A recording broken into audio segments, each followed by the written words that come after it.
I'm in one of my very favorite places. I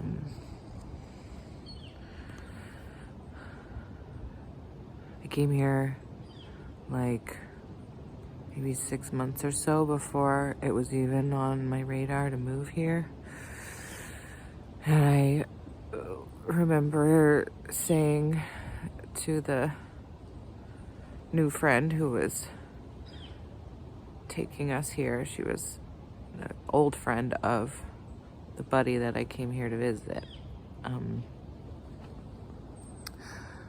And I was living in Eastern Washington in a place I called the Mud Hole at that point. And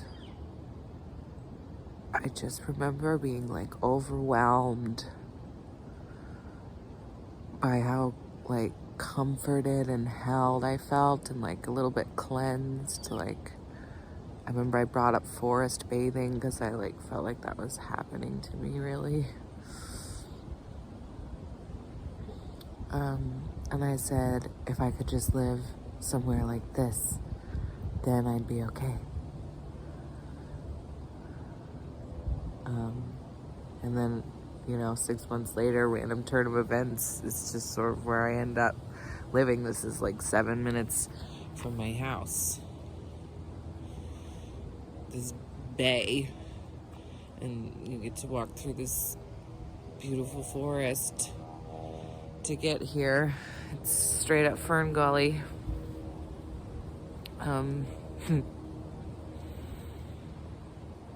This is the spot that I would miss the most. Like,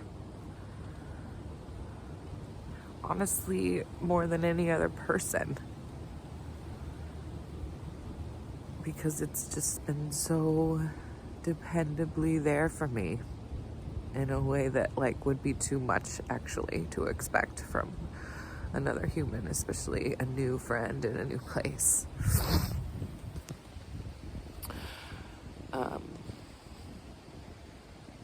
But I'd rather miss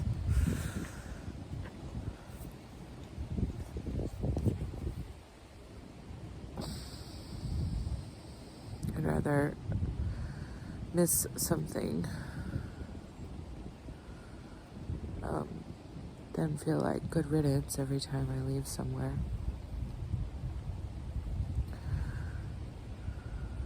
I want to say, while I'm thinking of it, that it feels unbalanced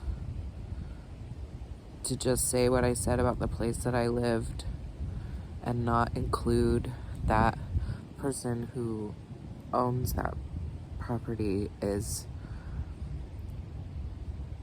at their core a very beautiful, loving, generous person.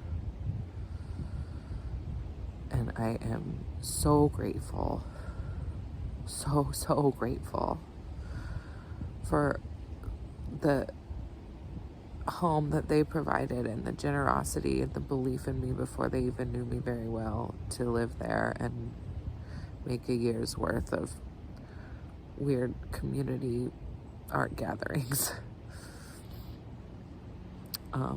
And so it's just not fair to say, the one side of my feelings about the situation and not include that big, beautiful other side. So I appreciate my friend who pointed out to me that was unbalanced. I feel a lot better having said that. So that said, I still can't feel good about living there with my baby right now, and I'm off in 2 days to start this big crazy road trip and see if I can find somewhere to be. Hopefully. I saw my sweet friends yesterday, finally. I had been flaking on them because I was just like too tired and sad. Sometimes we get in our own way. Like, what I really need right now are sweet friend connections like that. And for some reason, I just often like feel like I guess I'm protecting myself or something. Like I don't have enough energy for whatever's on this phone. And so I don't connect with people when I need it the most. It's very silly. But they said I was a community catch. It's like the coolest compliment I've ever gotten, seriously. But I also feel like I should let y'all know that people in the world doing community. I think I could be very good at it.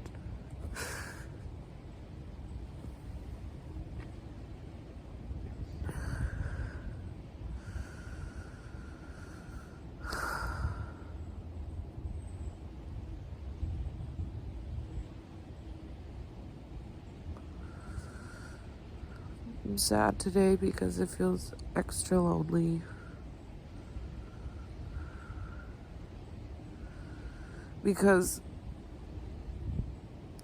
I was a lot more excited to go on this trip when I first thought of it. And now it's been a while and I'm more tired and spent more money. And it'd be really easy to think that, you know, I've spent too much money and I need to stay now. If I'm going to have enough left for the first few months while I need to stay home with this baby. Which I just had an ultrasound yesterday. And,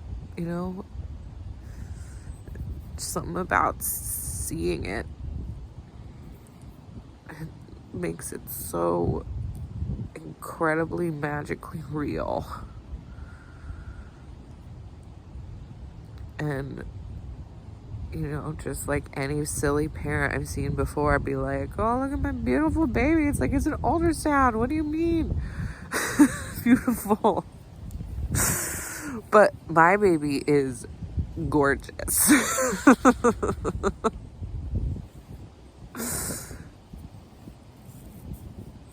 But I can't resent her for missing this trip. I couldn't have a little part of me that was like, if only that baby hadn't come, then I could have. I don't want that.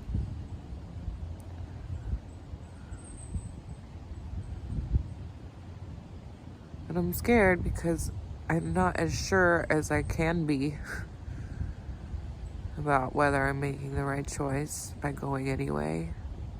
But then I say that out loud and I'm like, if I was reading a story about me, what would I want to see my character do in this moment? I'm gonna be like, live your life, woman. Go out and see the things. Like, open yourself up to whatever opportunity could come.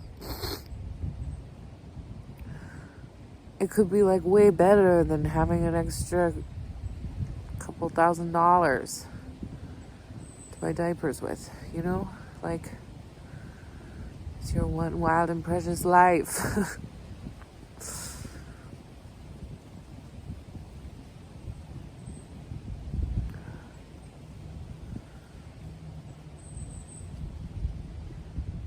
I would want to see me do it, so I'm doing it.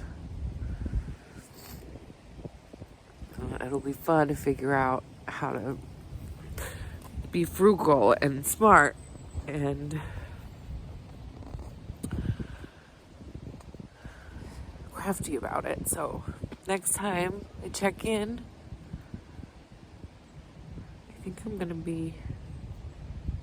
I guess I'll probably be in Salt Lake. So it won't be like big adventure time yet. Then headed to Arcadia, the festival of a more beautiful world. Oh my God. I can't wait. Check it out if you're interested. Aubrey Marcus podcast. He wrote a book called Own the Day, Own Your Life.